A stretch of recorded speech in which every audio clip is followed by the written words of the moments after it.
Story, the quiet choice. Emma was very good at her job.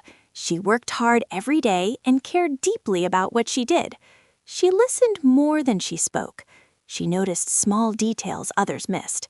She often had ideas, clear and useful ideas. But Emma had a problem. In meetings, she stayed silent. Her voice felt stuck inside her. She was afraid of saying the wrong thing, afraid of being judged, afraid of being ignored. So she kept her thoughts to herself. One day, her team faced a big problem, a serious problem that could not be ignored. The meeting room was full. People talked over each other. Some looked worried. Others looked confused.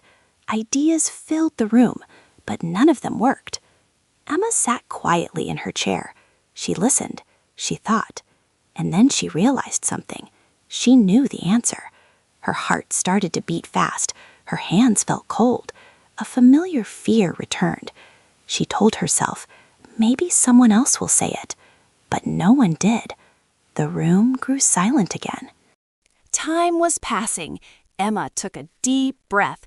She remembered how many times she stayed quiet before and how she felt afterward.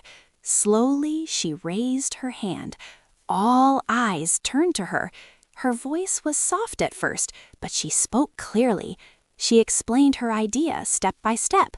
The room became quiet. People listened. Then heads began to nod.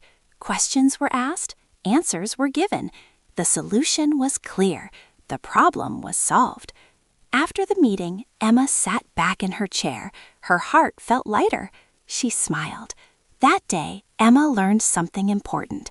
Sometimes staying quiet feels safe, but sometimes the quiet choice is to speak.